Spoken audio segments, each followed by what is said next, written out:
Des affiches controversées à Bourg-en-Bresse suscitent l'indignation de la populace et heureusement, la justice a été magnanime et a accusé et a condamné ce vilain pas beau. Souvenez-vous, c'était en mai 2024 où l'ignominie a eu lieu. Oui, sur les murs de Bourg-en-Bresse, on a eu des affiches collées contenant des versets du Coran. Oui, mon Dieu, mais quelle horreur! Quelqu'un a osé coller sur des murs des versets du Coran sans aucun commentaire. Il s'est contenté de placarder à Bourg-en-Bresse et cela a provoqué bien des réactions. Eh oui, on se demande pourquoi. Oui, ces affiches sont qualifiées d'islamophobes. Mon Dieu, l'islamophobie. Oh là là là là là là.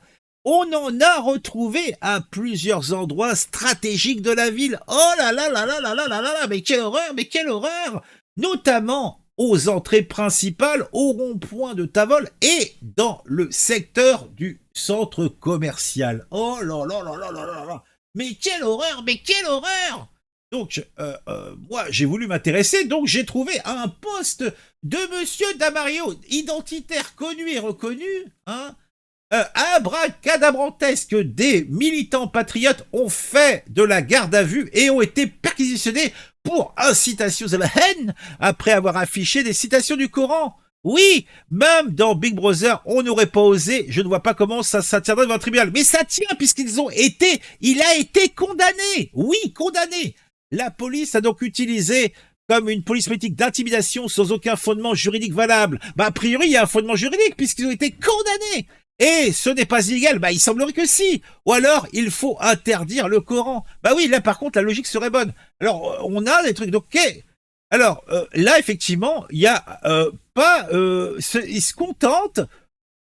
L'islam, on pose une question. L'islam prône-t-il l'égalité? Les hommes ont autorité sur les femmes. Les femmes vertueuses sont obéissantes à leur mari. Celles dont vous craignez la désobéissance, frappez-les. Coran, sourate 4, verset 34. Alors, l'islam prône-t-il la paix? N'appelez pas à la paix, combattez ceux qui ne croient ni en Allah, ni au jour dernier, parmi ceux qui ont reçu le livre, les juifs et les chrétiens. Combattez-les jusqu'à ce que la religion soit à Allah seul. Dis donc. L'islam prône-t-il la fraternité? Combattez les mécréants non musulmans qui sont près de vous. Et tuez-les où que vous les rencontriez. L'association est plus grave que le meurtre. Dis donc. Dis donc. Donc ça, c'est ce qui a été, machin. Et donc, les fauteurs de troubles ont été condamnés. Affiche anti-islam sur la République, un professeur d'école condamné. L'enseignant étant l'auteur d'une campagne d'affichage sauvage visant à critiquer l'islam dans une commune du sud-ouest de la Lyonnais en mai 2024. Rapidement identifié, il a été jugé dans le tribunal le 17 septembre et a écopé de 4 mois de prison avec sursis. Donc, il a été condamné. On a l'information seulement le 17 décembre, donc je suppose que c'était en délibéré et que la décision est sortie là, je suppose. J'y connais rien, mais je suis bon d'or. Donc, cela me laisse pensif, cela me laisse rêveur. Alors, est-ce que tous les apostats et compagnie alors leur profession de foi, c'est de prendre le livre et justement donc le livre saint donc des musulmans et de prendre. Enfin, ils attaquent pas les hommes, ils attaquent pas les individus, ils attaquent la pensée, ils attaquent le concept de la foi par son livre. Donc ils sont factuels, tu vois, jusqu'au bout de la logique. Et est-ce que aussi vont tomber sous le coup de la condamnation? Ah oui, c'est là, faut se poser des questions. Donc, alors, qu'est-ce que ça racontait d'autre? Donc, ces affiches qualifiées d'islamophobes, les affiches en question citent des versets du Coran et posent la question: l'islam prône-t-il la paix en utilisant des extraits perçus comme violents? Ils sont pas perçus comme violents, ils sont violents.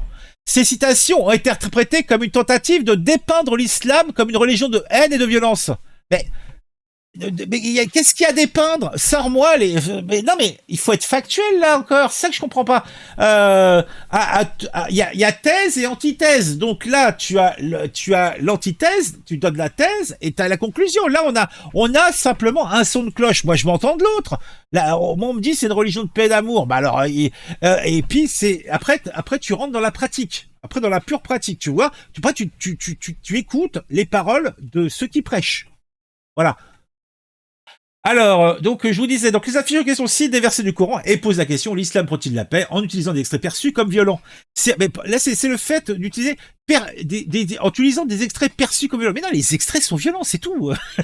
Ces citations ont été interprétées comme une tentative de dépeindre l'islam comme une religion de haine et de violence, ce qui a profondément choqué la communauté musulmane. Mais oui, mais bon, bah, qui conteste? C'est-à-dire que tu rejettes ces trucs, bah, c'est des vieux trucs, on s'en fout. Alors, le maire de Bourg-en-Bresse, Jean-François Debat, a condamné avec fermeté ces affiches, la qualifiant de dérive haineuse. Mon Dieu, oh mon Dieu. Il a exprimé son soutien aux musulmans de la ville. Oh oui, et a annoncé des pots de plainte contre les auteurs de ces affiches. Ah oui. Donc tu vois, là, c'était, donc d'un côté, la Bourg-en-Bresse, c'est une autre histoire, quoi. Mais après, il y a plusieurs histoires ainsi en France. La communauté musulmane de Bourg-en-Bresse, représentée par la Grande Mosquée, a exprimé son choc. Oh mon Dieu, je suis choqué.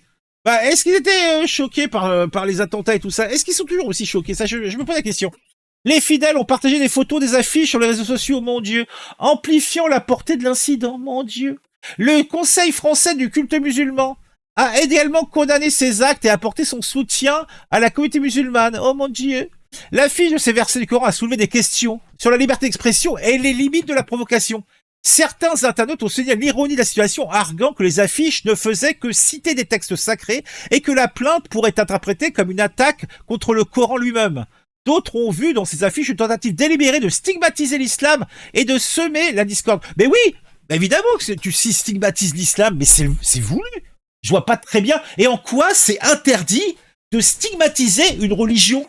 La seule personne qui est protégée, ce sont les musulmans. La religion, si tu veux cracher sur une religion, tu le fais. De quel droit tu pourrais pas le faire? Ou alors, ça veut dire que il y aurait un délit de blasphème. Et là, on change. Pourquoi pas? Mais la loi n'est pas comme ça que je sache. C'est ça, donc je voudrais comprendre un petit peu plus, quoi. Les autorités locales, donc, avaient ouvert une affiche, plutôt une enquête pour retrouver les vilains pas beaux, donc, etc. Dieu.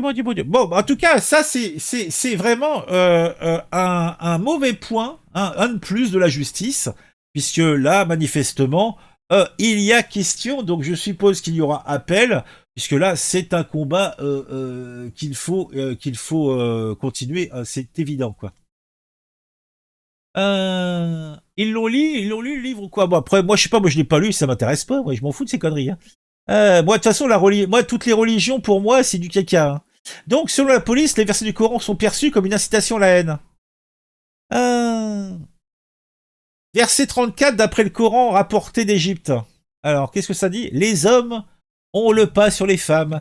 Par les dons qu'ils leur ont octroyés, Dieu les a élevés au-dessus des femmes. C'est à eux qu'il a imputé la charge de famille. Les femmes dignes et vertueuses demeurent dévouées à l'homme pendant son absence et conservent ce que Dieu leur a prescrit de conserver. Celles qui sont insubordonnées, réprimandez-les, puis défendez-leur de partager votre couche. Et enfin, corrigez-les. Mais dès qu'elles redeviennent soumises, ne leur cherchez plus querelle. Dieu est le souverain maître. Ah oui, ça j'adore, c'est beau. On a parfaitement de ne pas aimer une religion ou plusieurs, on peut donc être islamophobe, c'est notre droit en France, il s'agit de la liberté de penser. Auriez-vous un PDF de ces affiches? Tu peux te renseigner pour savoir si foutre son gosse dehors à 17 ans, c'est légal ou pas?